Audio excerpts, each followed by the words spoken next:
친절한 대기자 권영철 대기자 어서 오십시오. 안녕하십니까. 예, 화천대유의 대주주 김만배 씨와 남욱 변호사가 밤사이에 구속이 됐습니다. 그렇습니다. 오늘 새벽 구속영장이 발부가 돼서 구속 수감됐죠. 네. 이로써 대장동 4인방 중에 유동규, 김만배, 남욱 등 3명은 구속이 되고 정영학 회계사만 남게 됐습니다. 예. 자, 지난번에는 영장이 기각이 됐는데 네. 이번에는 발부가 됐어요. 뭐가 달라진 겁니까? 검찰 수사가 광범위하게 이루어졌다고 합니다. 지난달 14일 청구됐던 첫 구속영장의 기각 사유가 피의자에 대한 구속 필요성이 충분히 소명됐다고 보기 어렵고 이런 말이 있었죠. 수사가 제대로 안 됐다는 얘기였거든요. 그런데 예. 이번에는 범죄 혐의가 소명되고 증거 인멸의 우려가 있다고 이렇게 영장 발부 사유가 기재가 되어 있습니다. 그러면 검찰 수사에 진전이 있었다는 얘기인가요? 그런 얘기죠. 1차 구속영장은 정영학 씨가 제출한 녹취록에 근거해서 작성이 됐다면은 2차 구속영장은 녹취록에 대해서 남욱 변호사의 진술과 성남도시개발공사 직원들의 진술 등을 보강했다고 합니다. 영장 심사 과정을 잘 아는 한 법조인은 검찰이 관련자 조사를 통해 객관적인 사실관계를 제대로 정리했다. 지난번에는 그런 게 없었다 이렇게 얘기를 하더라고요. 예를 들어서 유동규 씨가 그 뇌물 5억 원 줬다는 네네. 거잖아요. 김만배가. 예.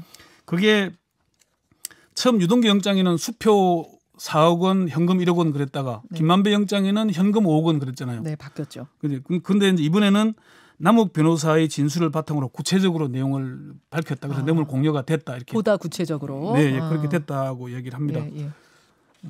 그렇군요. 뇌물 혐의가 그럼 입증이 됐다고 법원이 본 겁니까? 그러니까 일단 700억 원을 주기로 약속했고 그중 5억 원을 건넨 것으로 이렇게 판단하고 있다는 얘기입니다. 영장 전담 판사가 범죄 혐의가 소명됐다는 건 뇌물 공여 혐의가 인정된다는 그런 얘기일 겁니다.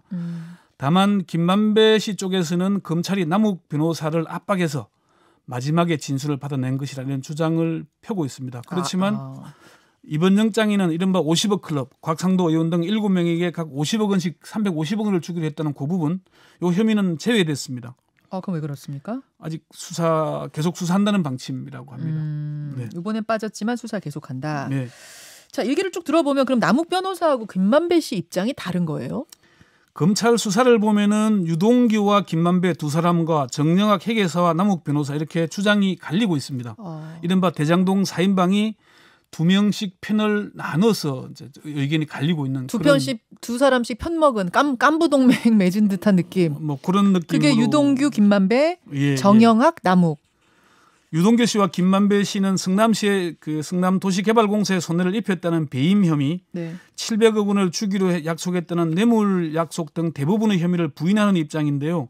김만배 씨가 영장 심사 직전에 기자들에게 한 얘기 잠시 한번 들어보시죠. 네. 아직 뇌물, 횡령, 배임 등 모든 혐의 부인하십니까? 네. 배임 관련해서 이재명 후보 지침 따랐을 뿐이라 입장 어떻게 생각하시나요? 이제 그분은 뭐 최선의 행정을 하신 거고 저희는 그분의 그 어떤 행정 지침이나 이런 걸 보고 한 거기 때문에 그분은 그분 나름대로 최선을 다하신 거고 행정을 저희는 시가 내놓은 정책에 따라서 공모에 진행한 것이라고 생각합니다. 김만배 씨는 700억 원 약속에 대해서는 그렇게 많이 줄 이유도 없고 그렇게 큰 액수를 약속할 이유도 없다. 그건 다 곡해고 오해다 이렇게 얘기를 했습니다. 뇌물 부분에 대해서는 그렇게 얘기를 한 거고. 네, 예. 저는 이 부분이 들려요. 어떤 거냐면 이제 그분이 누구예요? 그분이 이재명 지사. 그 당시 이재명 시장. 네. 이재명 시장은 최선의 행정을 하신 거고 저희는 그분의 어떠한 행정 지침이나 이런 걸 보고 한 거기 때문에 그 얘기는 그분이 배임이 아니면 우리도 배임이 아니다. 그 얘기가 되는 거예요?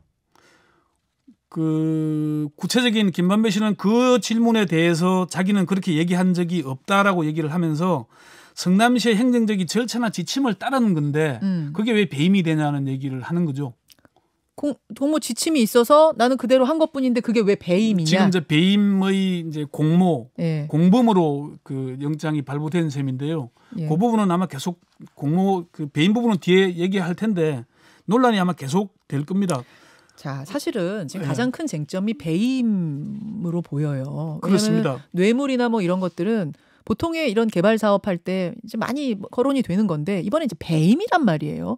그 배임이라는 게 적용되는 순간 윗선까지 가냐 안 가느냐의 문제가 되기 때문에 그래서 다들 배임이란 혐의에 주목하고 있는 거 아니겠습니까? 그렇습니다. 검찰이 뇌물 혐의 입증보다는 배임 혐의 입증에 주력하고 있는 게 사실이고요. 검찰은 유동규 씨와 김만배 씨가 공모해서 민간 사업자에게 유리한 공모 지침서를 작성하고 성남도시개발공사에 손해를 입혔다 이렇게 보고 있는 겁니다. 네. 김만배 씨가 유동규 씨에게 7가지 필수 조항이 공모 지침에 포함되도록 요청했다.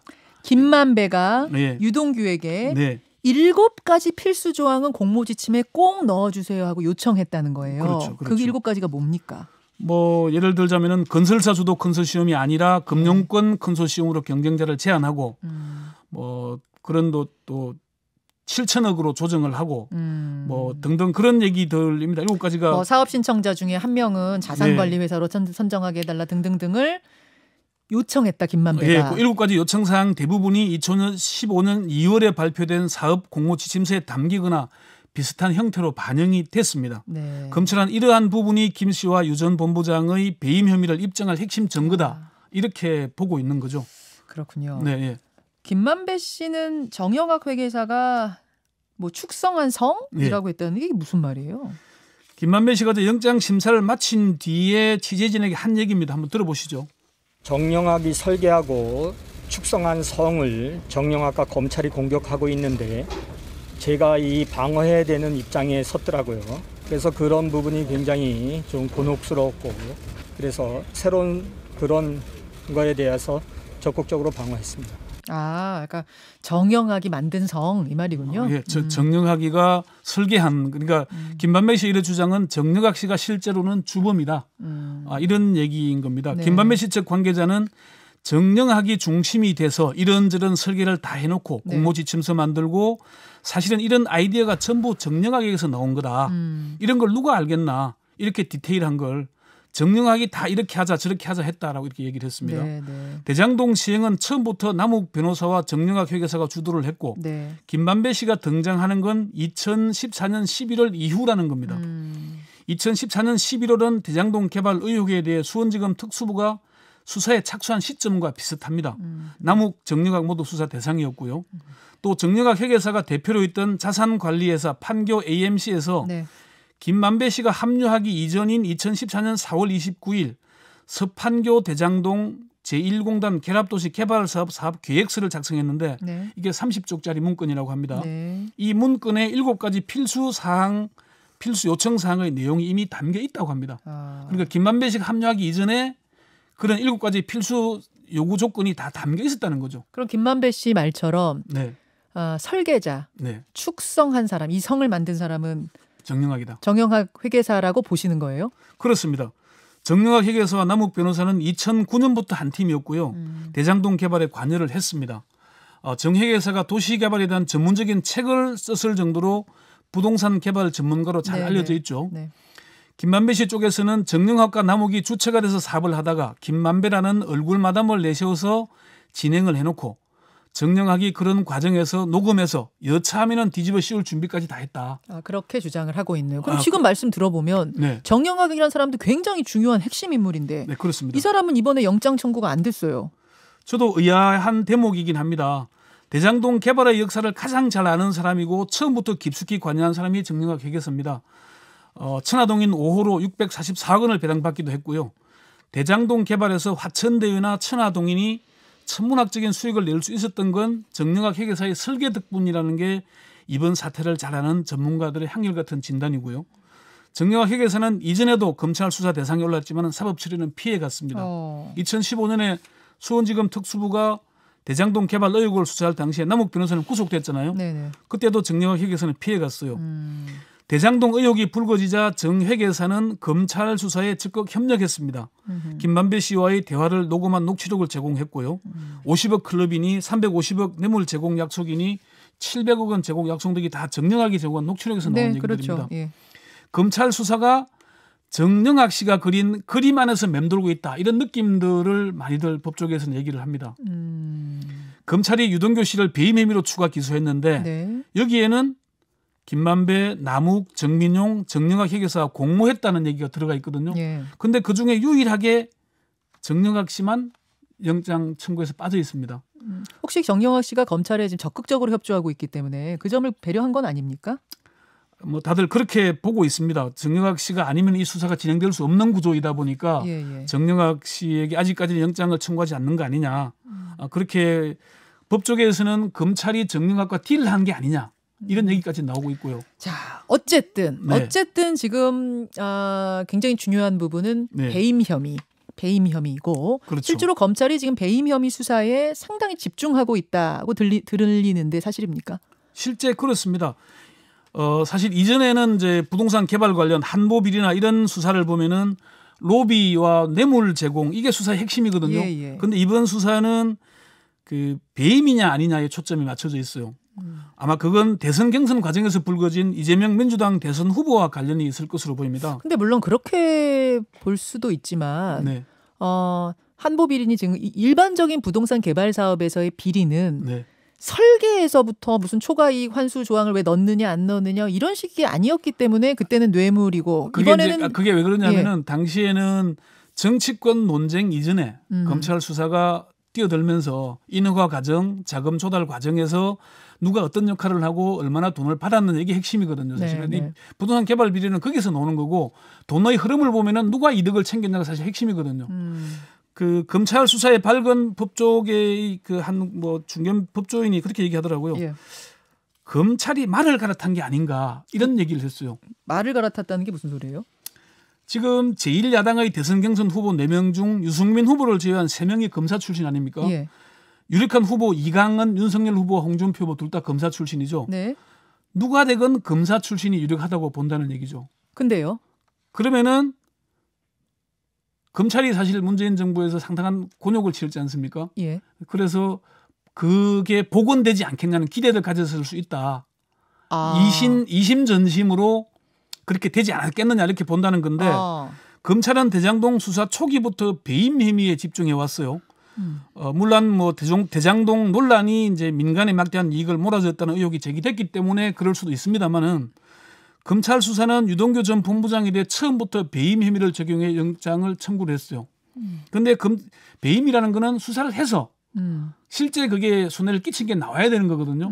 그런데 지금은 그 성남시 쪽이나 아니면 김만배 씨 쪽의 주장을 들어보면은 성남시의 선택은 정책적 선택이라는 거예요. 확정 이익을 먼저 받을 거냐 아니면은 비율로 따져서 나중에 이익의 분배해서 가져올 거냐는 정책적 선택의 과정이지 그게 부정한 행위로는 보기 어렵다 이렇게 주장을 하고 있거든요. 그러니까 앞에 이걸 법정에서 논란이 아마 크게 있을 텐데 네. 그 부분이 계속 그 논란이 될 겁니다. 검찰은 처음부터 이걸 로비를 통해서 했다는 주장이고 네. 이거는 정책적 선택이다. 물론 유동규 전 본부장이 뇌물을 받은 혐의가 나오긴 하지만은 이게 윗선으로 가려면은 정책적 판단이 아니라 뭔가 부정한 행위가 끼어들어야 되는데 그것까지 나온 게 아무것도 없거든요. 어제 영장 심사에서도 유동규까지는 지금 뭔가를 뇌물을 먹은 그러니까 걸로 드러나는 거잖아요. 어제 영장 심사에서 이재명 지사 이름은 한 마디도 안 나왔다 그래요. 그런 이유들 때문에 이게 앞으로 쟁점이 될 겁니다. 이게 천문학적인 돈을 누가 끌어왔고 그 돈의 이익금이 누구에게 갔느냐 이게 중요한 부분이고요. 또 정영학 회계사가 얘기했던 정영학 회계사 발 50억 클럽이 또 있잖아요. 네네. 이런 부분에 대한 수사가 앞으로 어떻게 진행될지 검찰이 얼마나 철저히 하는지를 지켜볼 일인 것 같습니다. 정영학 회계사 발 그 50억 클럽이란 건 지금 뭐 증거나 녹취나 뭐가 나온 게 있습니까? 아니면은 정영학 씨의 주장만 있습니까? 아직 공개되지는 않고 있는데요. 네, 뭐가 그 있답니까? 얘기가 조만간에 나오지 않을까 하고 계속 그래요? 취재해 보겠습니다. 그 부분. 예. 알겠습니다. 이제 결국 쟁점은 말씀하셨듯이 다 종합해 보면 두루두루 말씀하셨는데 배임 네. 이 부분에 대해서 얼마만큼 밝혀질 것인가 또 재판에 가서도 두고두고 계속 이 문제가 네, 계속 논란이 될 겁니다. 쟁점이 될 거라는 걸로 마무리를 하면 되겠네요. 네. 수고하셨습니다. 네. 김현정의 뉴스쇼는 청취자 여러분의 참여로 이루어집니다. 트위터, 페이스북, 레인보우 게시판, 그리고 단문 50원, 장문 100원의 유료 문자 샵 1212, 우물정 1212 통해 참여하실 수 있습니다. 김현정의 뉴스쇼, 여러분과 함께 만듭니다.